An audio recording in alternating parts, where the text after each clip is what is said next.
बहुत समय पहले की बात है। झारखंड के एक गांव में एक मजेदार नाम था घोंघा बस्ती। ये गांव छोटा था पर बहुत ही शांत और सुंदर था। यहाँ के लोग बहुत ईमानदार, सच्चे और थोड़े भोले भी थे।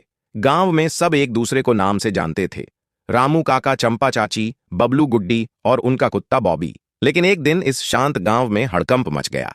एक अनजान आदमी लंबा सा कोट पहने, आंखों पर काला चश्मा लगाकर गांव में दाखिल हुआ। उसके हाथ में एक पोटली थी और चाल में कुछ अजीब गड़बड़ थी। नाम पूछा गया तो बोला, मेरा नाम है हीरा बेटे।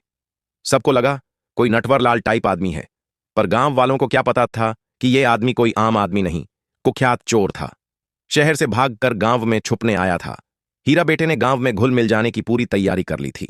हीरा बेटे ने गांव के बाहर एक पुराना झोपड़ा किराए पर ले लिया और लोगों से कहने लगा, मैं एक लेखक हूं, कहानियां लिखता हूं। अब गांव वाले कहां शक करने वाले थे। उन्होंने तो खुशी खुशी उसका स्वागत किया। लेकिन रात को हीरा बेटे का असली रूप सामने आता था। वो चुपचाप गांव में घूमता, मौका देखता और जो चीज मिलती उठा लेता। कभी बबलू के घर से मुर्गी गायब तो कभी चंपा चाची के घर से दूध की बाल्टी। गांव वाले हैरान थे, ये चोर कौन है। बॉबी गुड्डी का कुत्ता हमेशा भौंकता रहता था पर किसी को समझ नहीं आता। हीरा बेटे बहुत होशियार था, दिन में शरीफ, रात में शातिर चोर।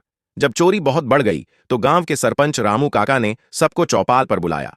भाइयों और बहनों, उन्होंने कहा, गांव में कोई चोर है, रोज कुछ ना कुछ गायब हो रहा है, अब हमें कुछ करना होगा। बबलू बोला, क्यों ना हम रात को पहरा लगाएं। गुड्डी बोली, हाँ, और बॉबी को साथ रखें। सबने मिलकर तय किया कि अब रात को पहरा लगेगा और जो भी चोर होगा उसे पकड़कर गांव में नंगा घुमा देंगे।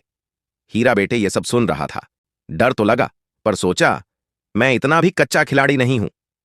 एक रात हीरा बेटे गांव के सबसे अमीर आदमी हरिलाल सेठ के घर गया। सेठ जी के पास एक बड़ी घड़ी थी जिसकी आवाज दूर दूर तक जाती थी, टन टन। सेठ जी ने अपनी तिजोरी में एक सोने की छोटी घंटी रखी थी जिसे वो अपनी पूजा में बजाते थे। वह घंटी बहुत कीमती थी क्योंकि उसमें असली सोने की परत थी और उस पर हीरे लगे थे। हीरा बेटे को जैसे ही वो घंटी दिखी उसकी आंखें चमक गईं। उसने तिजोरी चुपचाप खोली, घंटी चुराई और वापस अपने झोपड़े की तरफ दौड़ा। पर गलती हो गई। घंटी उसने पोटली में डाल दी, पर घंटी अपने आप बज रही थी, टन टन टन टन। रात के सन्नाटे में ये आवाज साफ सुनाई दे रही थी। बॉबी ने सबसे पहले सुन लिया और भौंकना शुरू कर दिया। बबलू, गुड्डी, रामू काका सब जाग गए। अरे, घंटी की आवाज आ रही है, कोई पूजा नहीं कर रहा फिर ये घंटी। हीरा बेटे दौड़ रहा था और घंटी पीछे से टनटनाती जा रही थी। आवाज से सबको रास्ता मिल रहा था। बॉबी सबसे आगे था। हीरा बेटे ने पीछे मुड़कर देखा, ये कुत्ता तो पीछा ही नहीं छोड़ रहा। उसने सोचा घंटी फेंक दूं, पर लालच बहुत था, सोने की है भाई, ऐसी चीज बार बार नहीं मिलती। गांव वाले मशान लेकर उसके पीछे दौड़ रहे थे। अचानक हीरा बेटे एक पेड़ की जड़ से टकराकर गिर पड़ा और घंटी उसके हाथ से छूटकर सामने गिर गई। फिर से टन टन टन टन। गांव ले आ पहुंचे।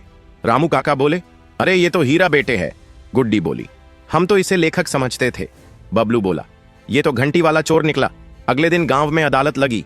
हीरा बेटे को एक कुर्सी पर बैठाया गया, लेकिन हाथ में रस्सी बंधी थी। रामू काका बोले, बताओ भाई क्या कहोगे।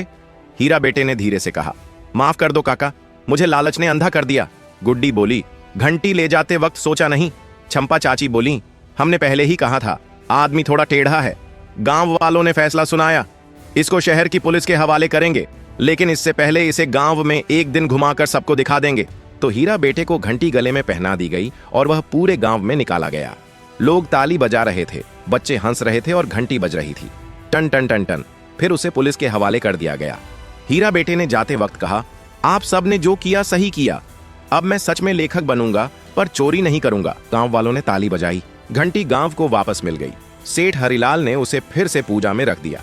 बॉबी को दही चूड़ा का इनाम मिला और बबलू गुड्डी हीरो बन गए। गांव में फिर से शांति लौट आई।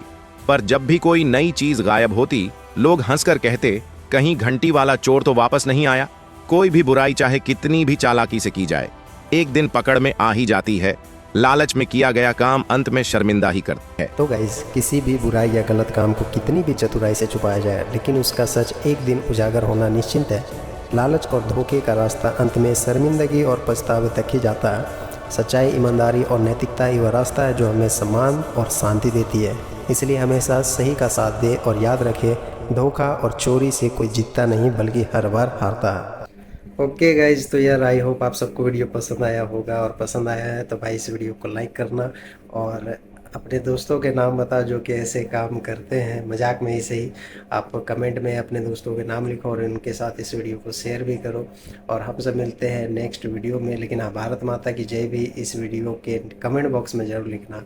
हम सब मिलते हैं नेक्स्ट वीडियो में, और इस तरह की इंटरेस्टिंग वीडियोज़ को देखने के लिए हमारे चैनल RG स्टोरी को भाई सब्सक्राइब करो। आप सभी का बहुत बहुत धन्यवाद, शुक्रिया।